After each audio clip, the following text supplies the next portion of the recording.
Thank you very much, everybody.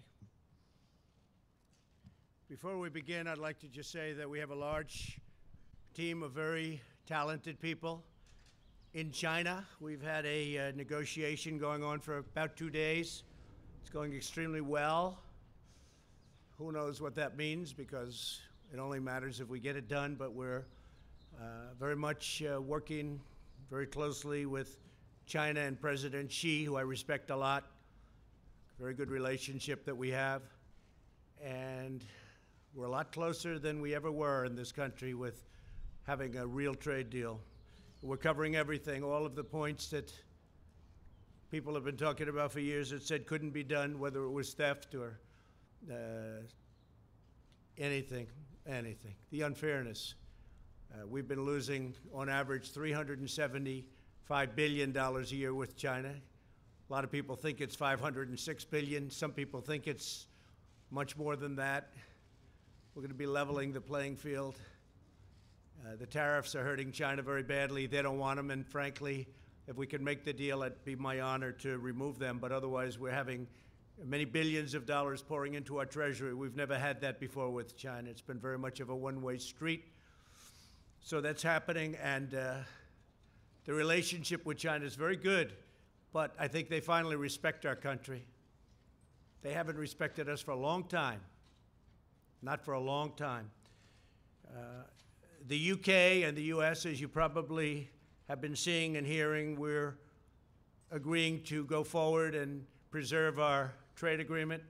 You know all of the situation with respect to Brexit and the complexity and the problems, but we have a very good trading relationship with UK, and that's just been strengthened further. So with the UK, we're continuing our trade, and we are going to actually be increasing it very substantially as time goes by. We expect that the UK will be very, very substantially increased as it relates to trade with the United States. The relationship there also is very good. We have a lot of great announcements having to do with Syria and our success with the eradication of the caliphate, and that'll be announced over the next 24 hours, and many other things. A lot of positive things are going on. We're working on a summit, and you know all about the summit.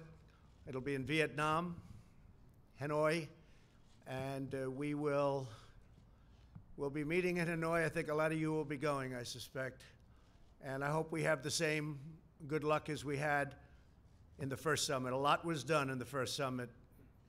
No more rockets going up, no more missiles going up, no more testing of nuclear. Get back our remains, the remains of our great heroes from the Korean War. And we got back our hostages. But we hope we're going to be very much equally as successful. I'm in no rush for speed. We just don't want testing. The sanctions, as you know, remain. Everything is remaining. China's been helping us, and Russia's been helping us. And South Korea, I think you can say, has been, we've been working very closely with South Korea, with Japan. But China, Russia on the border have really been at least partially living up to what they're supposed to be doing, and that's okay, as per the United Nations. So we will have a meeting on the 27th and 28th of February. And I think that will be a very successful one. I look forward to seeing Chairman Kim. We have also established a very good relationship, which has never happened between him or his family and the United States. They have really taken advantage of the United States. Billions of dollars has been paid to them. And we won't let that happen, but we think that North Korea and Chairman Kim have a tremendous potential as an economic force, economic power. Their location between South Korea and then Russia and China, right smack in the middle, is phenomenal. And we think they have a great chance for tremendous economic prosperity in the future. So I look forward to seeing Chairman Kim in Vietnam. Today I'm announcing several critical actions that my administration is taking to confront a problem that we have right here at home. We fight wars that are 6,000 miles away, wars that we should have never been in many cases, but we don't control our own border. So we're going to confront the national security crisis on our southern border, and we're going to do it one way or the other. We have to do it. Not because it was a campaign promise, which it is. It was one of many, by the way, not my only one. We're rebuilding the military. Our economy is thriving like never before. You look at other economies. They're doing terribly, and we're doing phenomenally. The market is up tremendously today. Not that that's anything, but, you know, because I'll go back in and they'll say, oh, the market just went down. But the market is getting close to the new highs that we created. We have all the records. We have every record, but we're getting close to that point again where we'll create new records. So our country is doing very well economically, and we've done a lot. But one of the things I said I have to do and I want to do is border security, because we have tremendous amounts of drugs flowing into our country, much of it coming from the southern border. When you look and when you listen to politicians, in particular certain Democrats, they say it all comes through the port of entry. It's wrong. It's wrong. It's just a lie. It's all a lie. They say walls don't work. Walls work 100%. Whether it's El Paso, I really was smiling because the other night I was in El Paso. We had a tremendous crowd.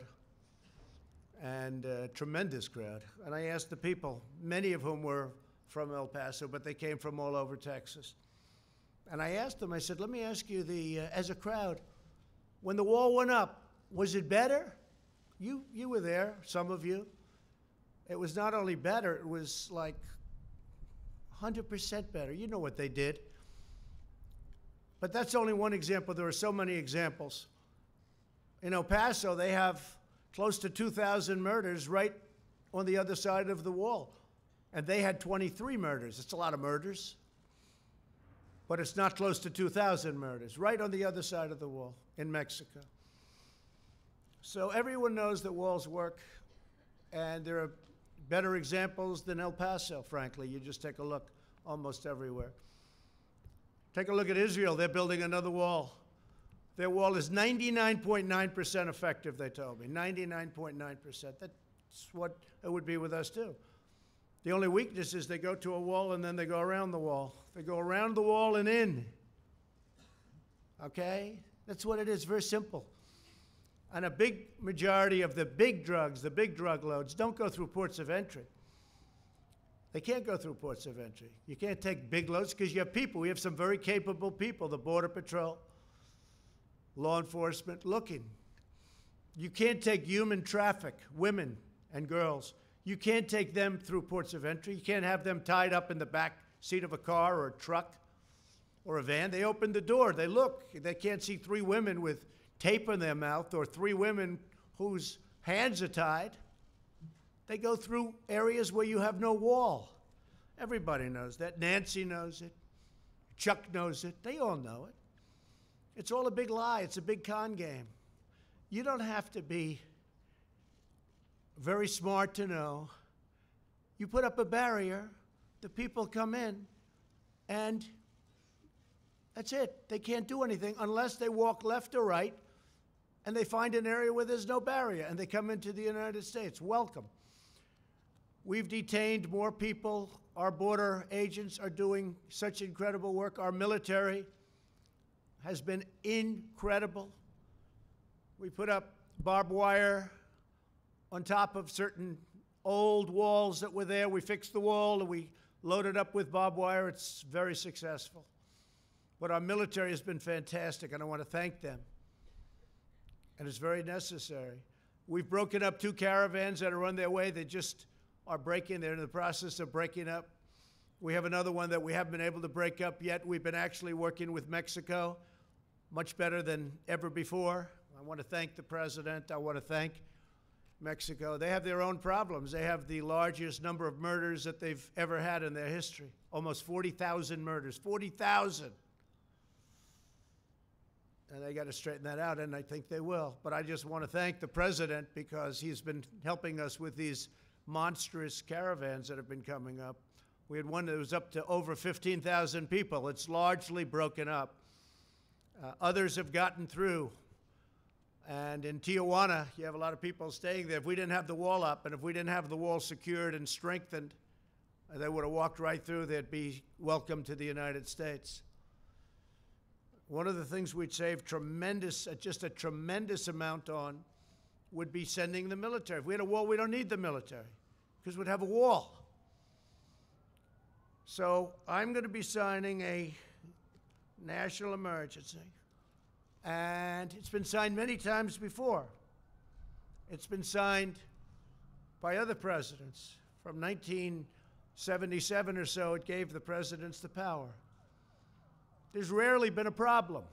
They sign it. Nobody cares. I guess they weren't very exciting. But nobody cares. They sign it for far less important things in some cases, in many cases. We're talking about an invasion of our country with drugs, with human traffickers, with all types of criminals and gangs. We have some of the greatest people I know. They've been with me from the beginning of my campaign, almost from the first week, the angel moms. Unfortunately, we have new angel moms. One incredible woman just showed me her daughter, who we're talking about, killed in the year of 18. I said, I haven't seen you before. She said, no, I'm new. I said, that's too bad. It's too bad. It's so sad. Stand up just for a second. Show how beautiful your girl was.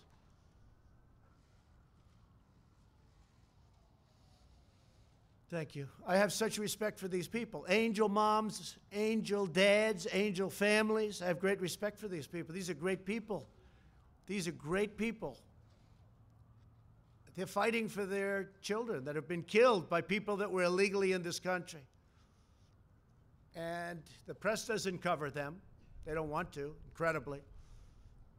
And they're not treated the way they should be. They're fighting for other people because they don't want what happened to their children or husband or anybody. We have one young lady whose husband, please, stand up. Your husband was just killed in Maryland. Incredible man, just killed. Beautiful children won't be seeing their father again. These are brave people. These are people that they don't have to be here. They don't have to be doing this. They're doing it for other people. So I just want to thank all of you for being here. Okay, I really do. I want to thank you, incredible people. Last year, 70,000 Americans were killed, at least. I think the number is ridiculously low, by drugs, including meth and heroin and cocaine, fentanyl. Now, one of the things that I did with President Xi in China when I met him in Argentina at a summit, before I even started talking about the trade, it was a trade meeting. It went very well, but before I talked about trade, I talked about something more important. I said, listen, we have tremendous amounts of fentanyl coming into our country, kills tens of thousands of people. I think far more than anybody registers. And I'd love you to declare it a lethal drug and put it on your criminal list. And their criminal list is much tougher than our criminal list. Their criminal list, a drug dealer gets a thing called the death penalty. Our criminal list, a drug dealer gets a thing called, how about a fine? And when I asked President Xi, I said, do you have a drug problem? No, no, no. I said, you have 1.4 billion people. What do you mean you have no drug problem? No, we don't have a drug problem. I said, why? Death penalty.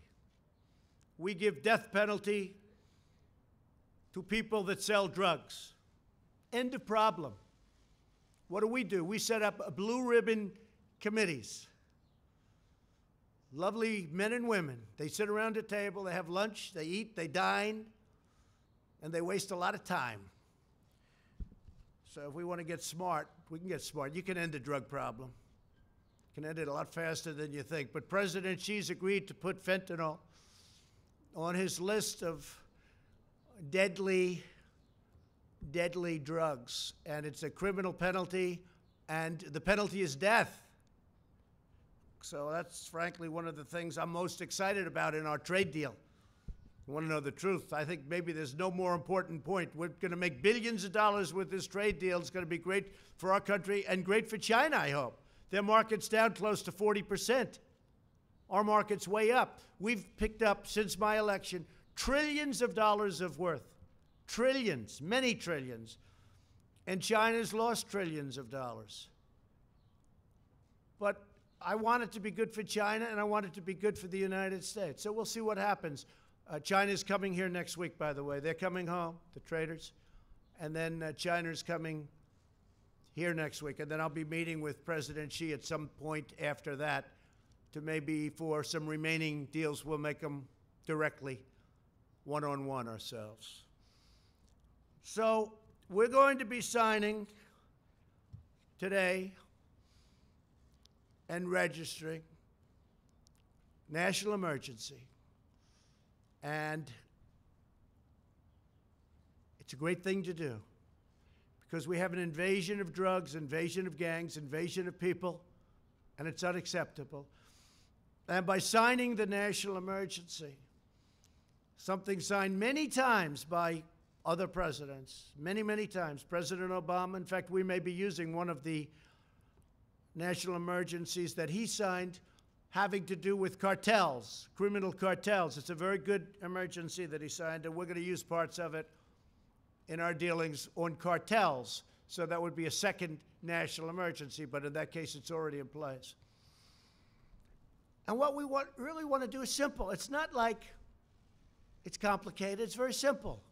We want to stop drugs from coming into our country. We want to stop criminals and gangs from coming into our country. Nobody's done the job that we've ever done. I mean, nobody's done the job that we've done on the border.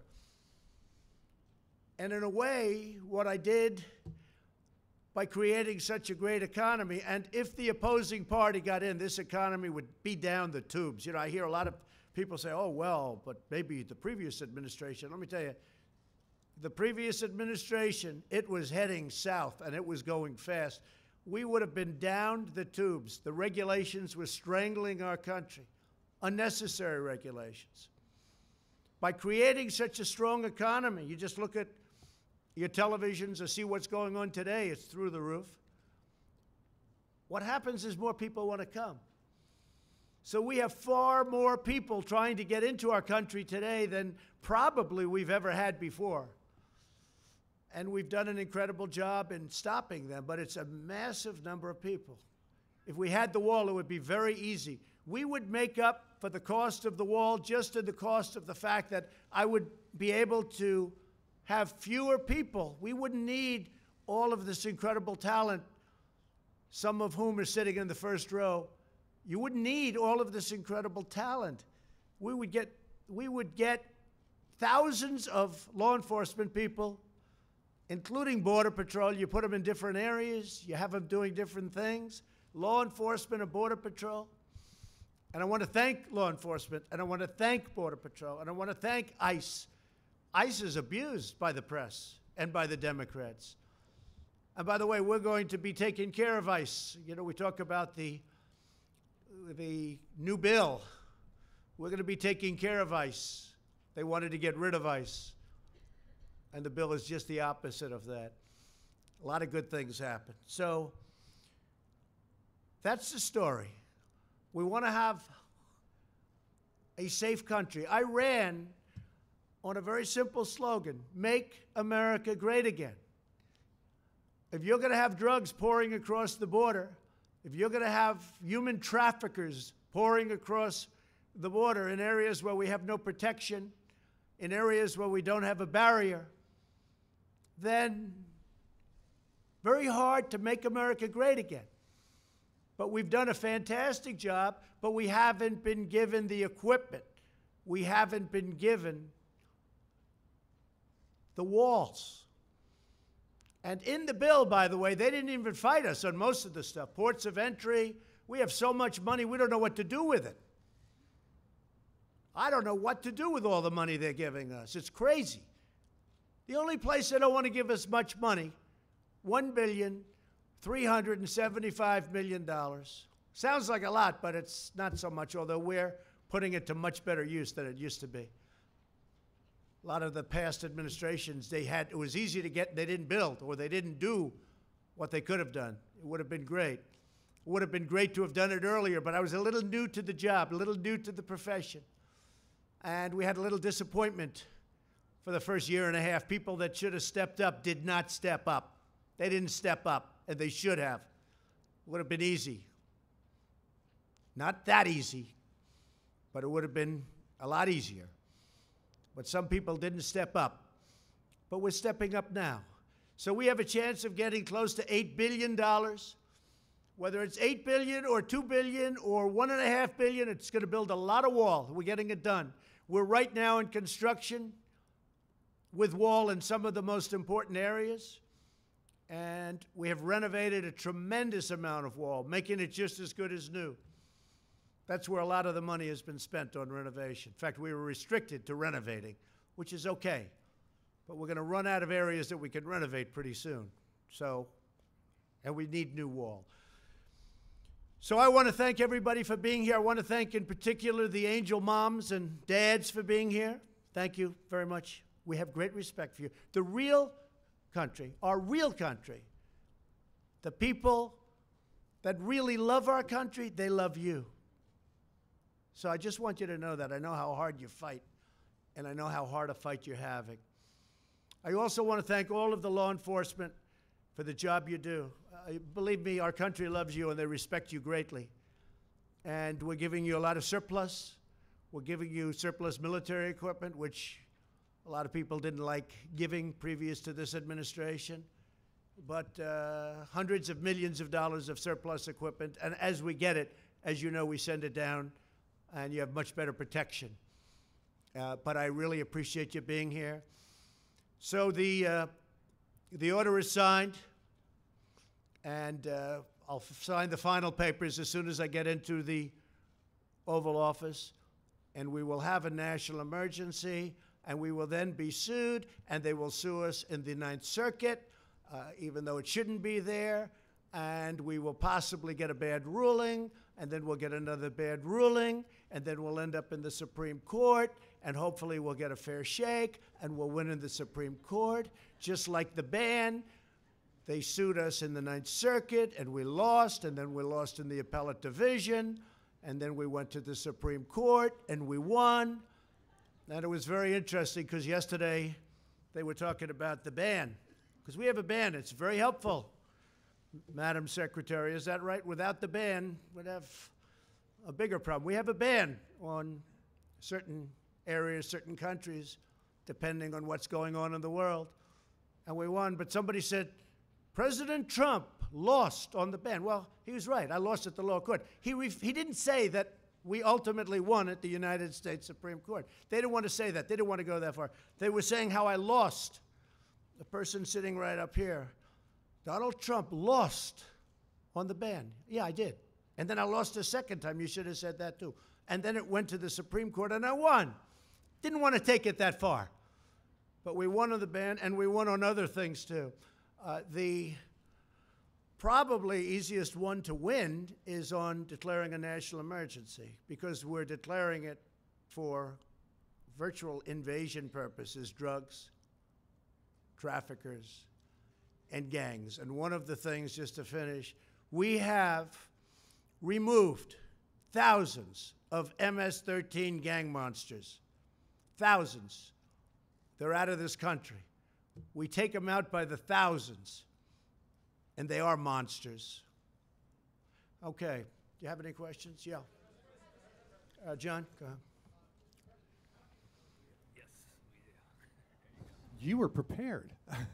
Mr. President, a lot of the money... Were you saying I was prepared? What, with the microphone and Oh, prepared for I thought questions? you meant I was prepared. I couldn't believe No, you said no.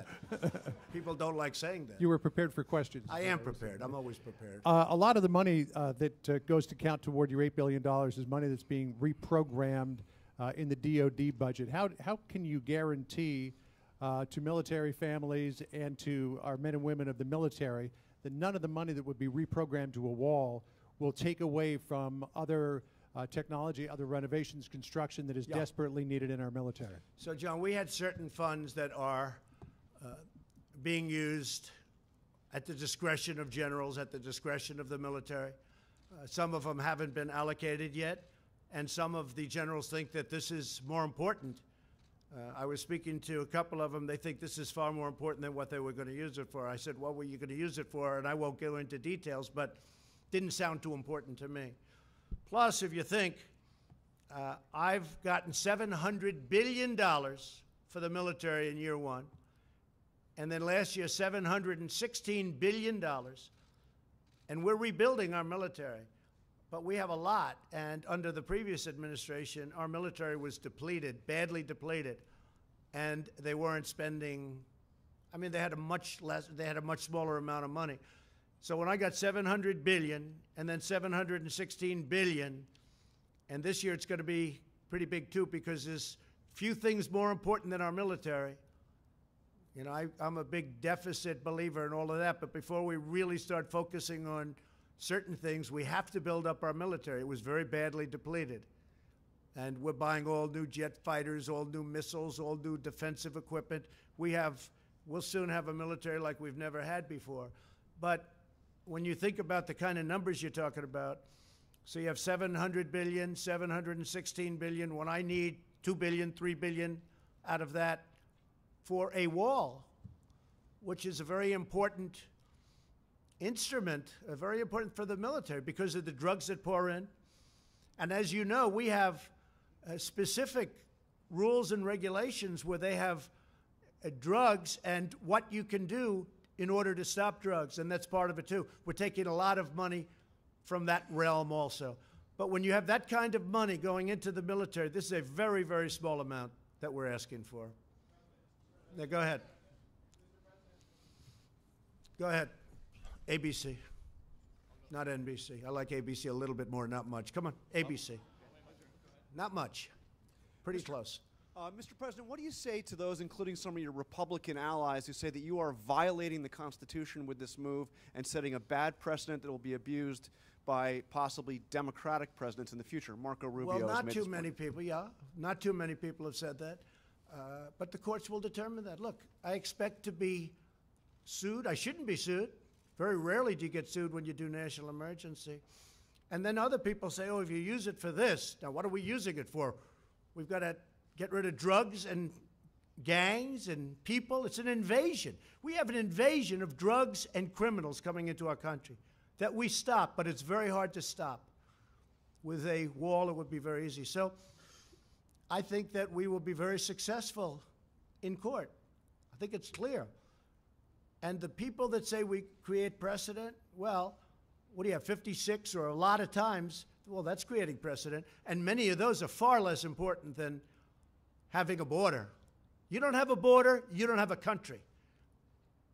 You know, we fight, before I got here, we fight all over the world to create borders for countries. But we don't create a border for our own country.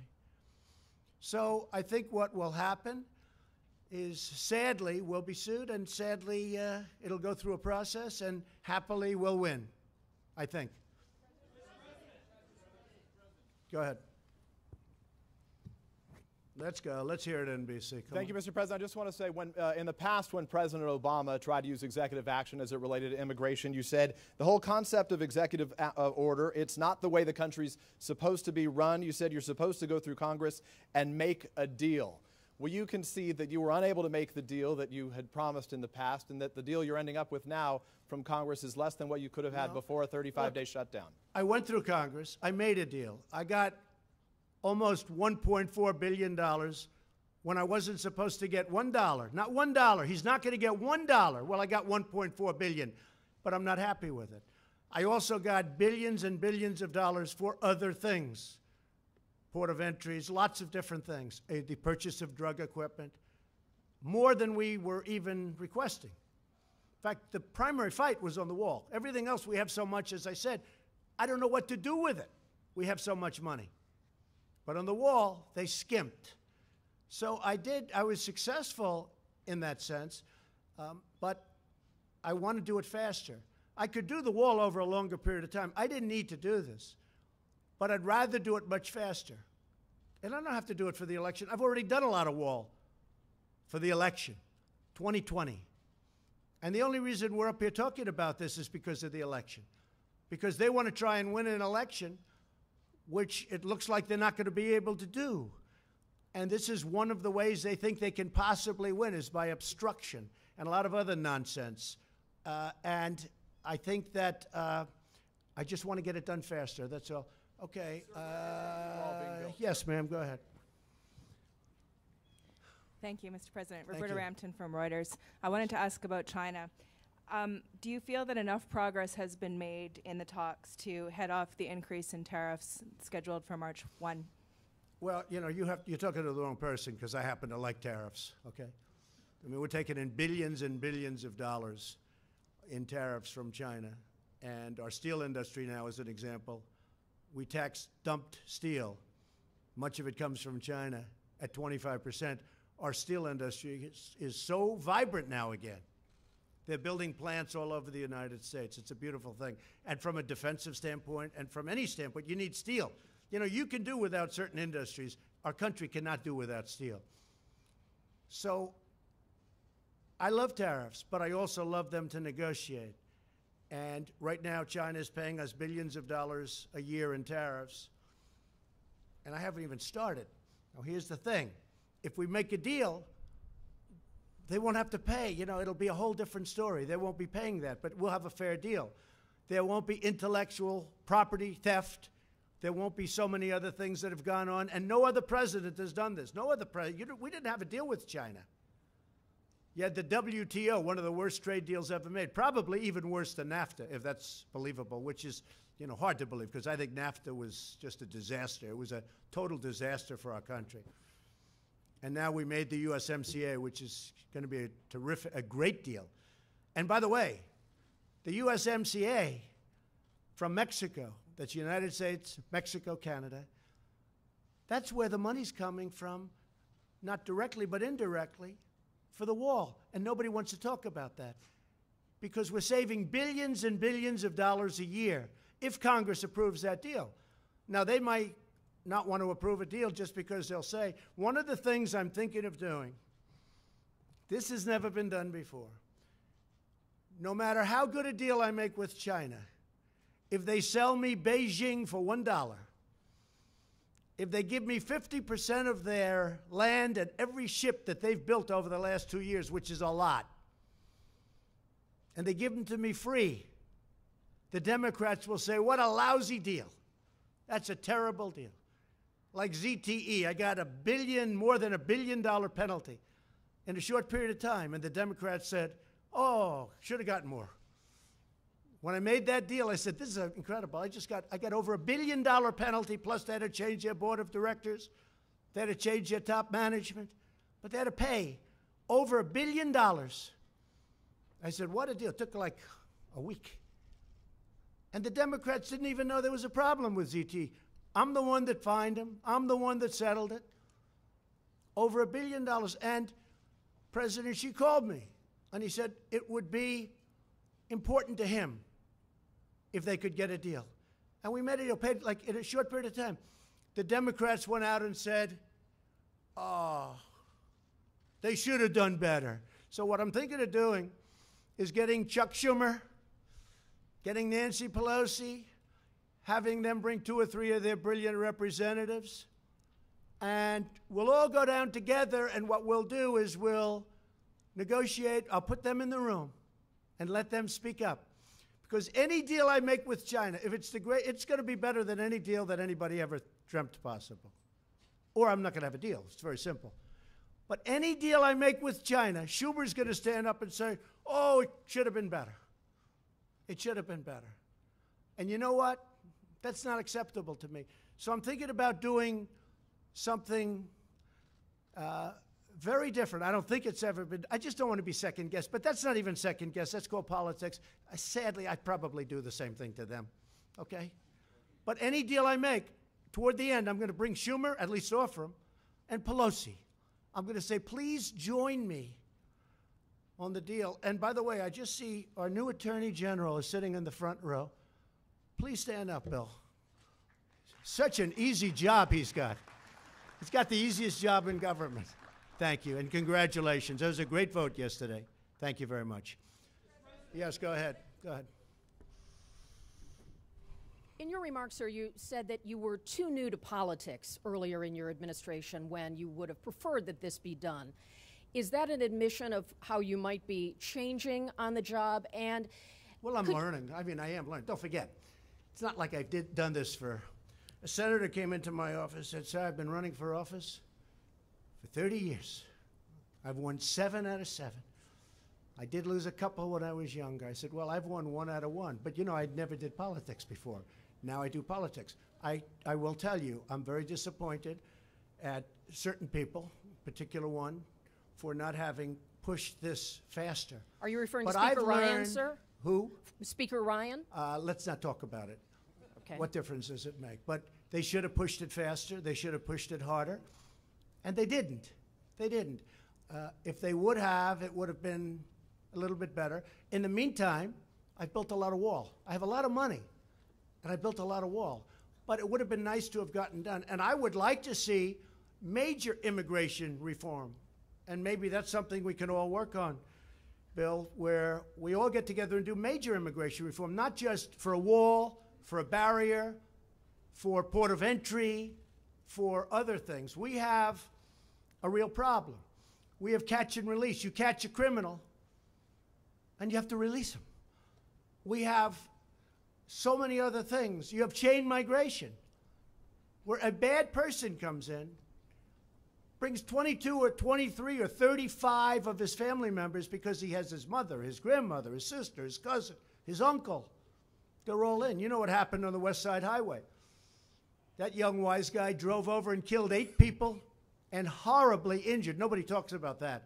Horribly, like loss of legs and arms.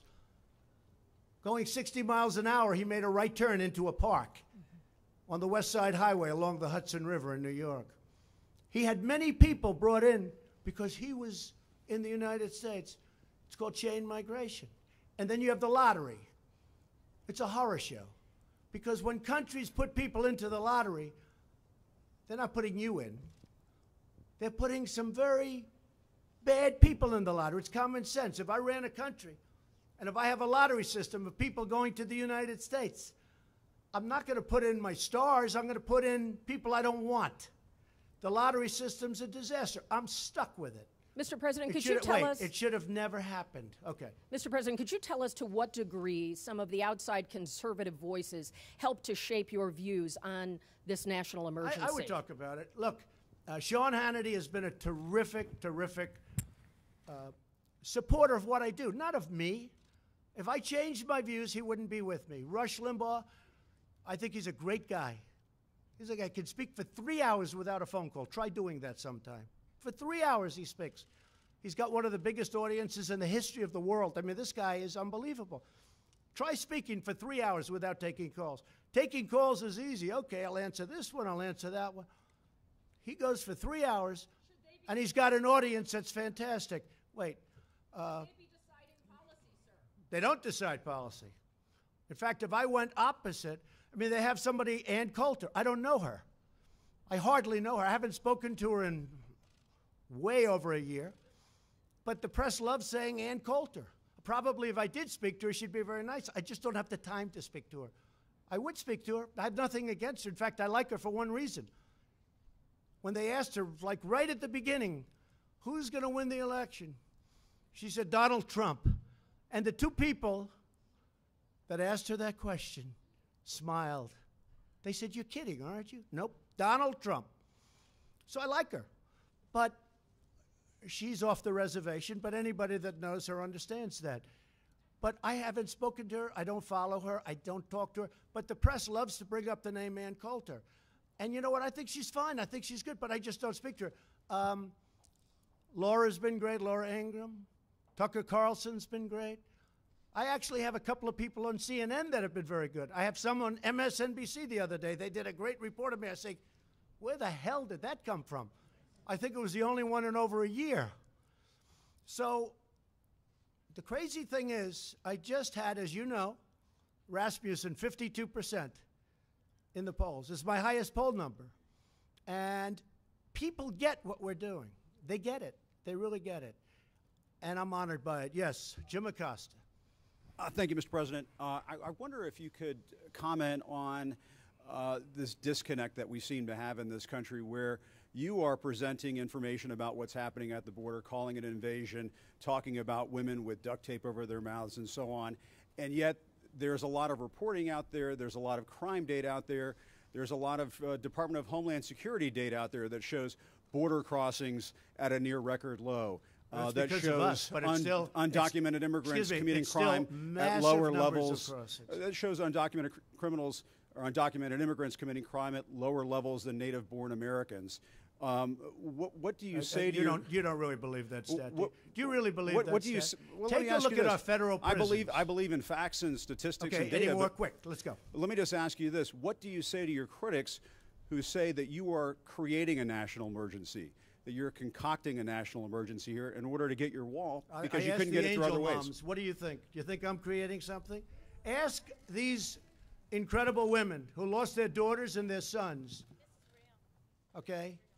Because your question is a very political question, because you have an agenda. You're CNN, you're fake news. You have an agenda.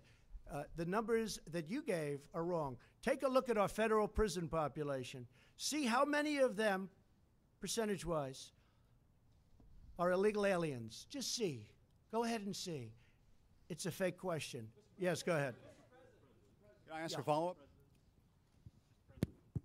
Thank you, Mr. President. Just to follow up on that, unifying crime reporting statistics, numbers from your own Border Patrol, numbers from this government show that the amount of illegal immigrants are down. There is not violence on the border. And that There's most not violence on the there's border? not as much violence oh, really? as let me, You had wait a minute, 26 people Let me finish the killed. question, please. Let me finish the question. 2 weeks please. ago, 26 people were killed in I a understand gunfight what on the you're border I understand what you're a saying. mile away from where I went. I was there. I understand. That's not the question. The question is, Do we forget about that? no, I'm not forgetting about it. I'm asking you to clarify where you get your numbers, because most of the DEA crimes reporting statistics that we see show that drugs are coming across at the ports of entry, that illegal immigration is down, and the violence is down. Okay. So what do you base Okay, your let facts me, on? come on, let's go. And secondly- no, you get one. You get one. well, the Ready? second Just sit question down. is- Wait, sit down. Sit down. Could you please sit answer? down. You get one question. I get my please. numbers from a lot of sources, like Homeland Security, primarily. And the numbers that I have from Homeland Security are a disaster. And you know what else is a disaster? The numbers that come out of Homeland Security, Kirsten, for the cost that we spend and the money that we lose because of illegal immigration. Billions and billions of dollars a month. Billions and billions of dollars. And it's unnecessary. So your own government stats are wrong, are you saying? No, I use many stats. Could I you use share many those stats with us? Let me tell you, you have stats that are far worse than the ones that I use. But I use many stats, but I also use Homeland Security. All right, next And question. do you, wait a minute, just a quick Go, no, follow-up, Mr. Go, please. Thank you, Mr. President. I just want to bring you back to China for a second. The White House put out a statement today talking about the March 1st deadline. The other day, though, you gave the possibility that maybe this could slide. Are you eyeing a possible extension, 30 days, maybe 60 days? Where does the status there? Very Or good is question. March 1st So it's the a deadline? very big deal. I guess you could say it's like, must be the biggest deal ever made if you think. Trade with China, how big does that get? Although if you look, the USMCA is right up there. But it's very complicated. There are many, many points that we're bringing up that nobody ever brought up or thought to bring up, but they're very important because we were on the wrong side of every one of them. There is a possibility that I will extend the date.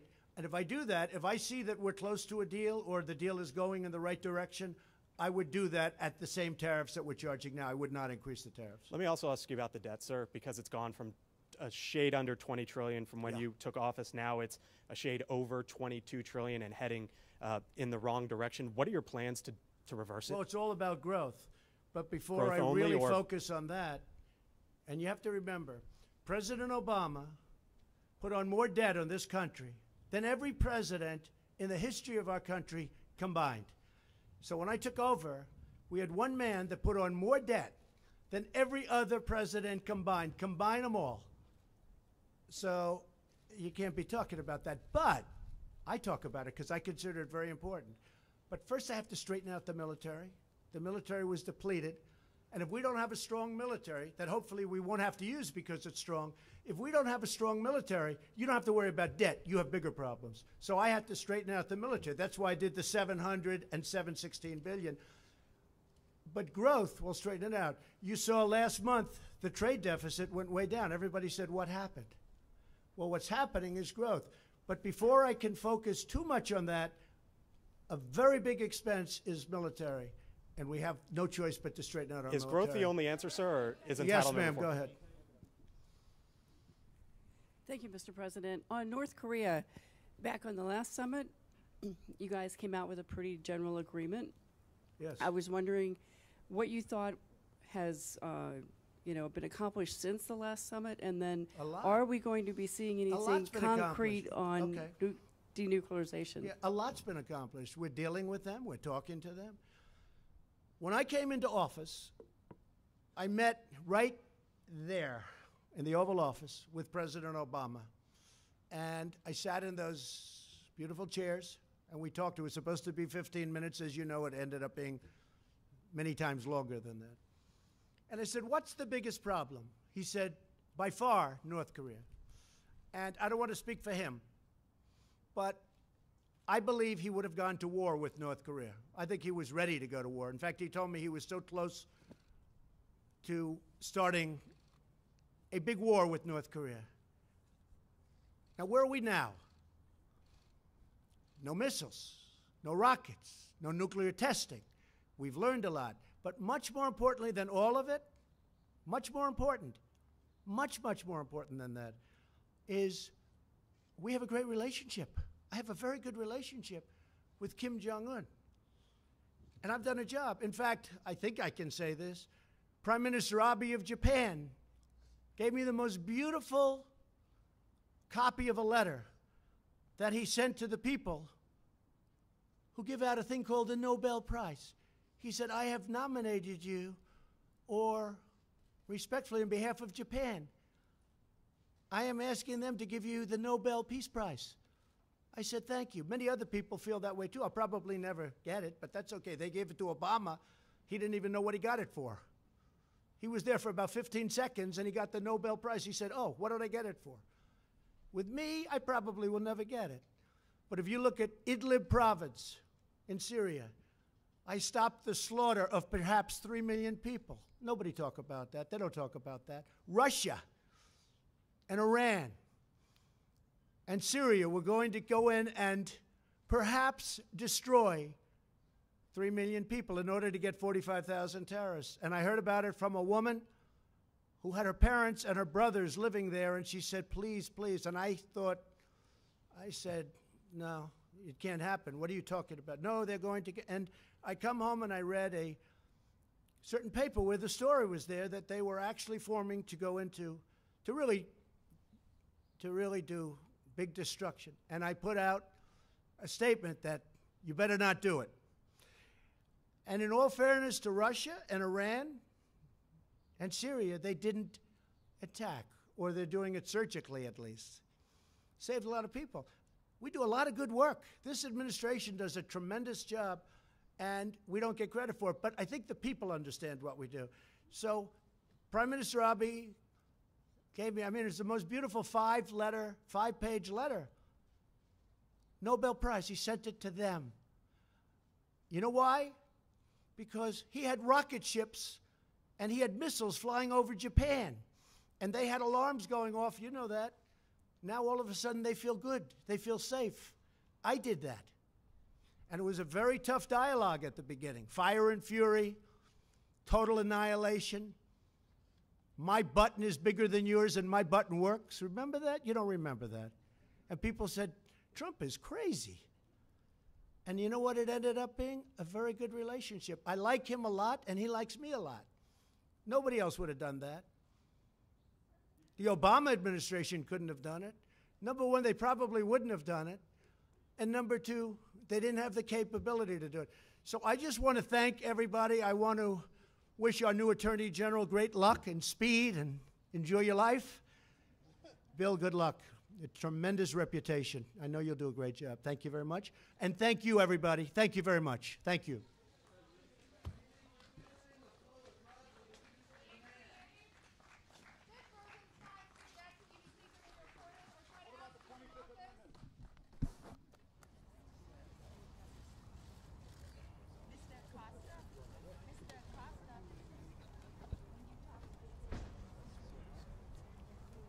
You guys need me?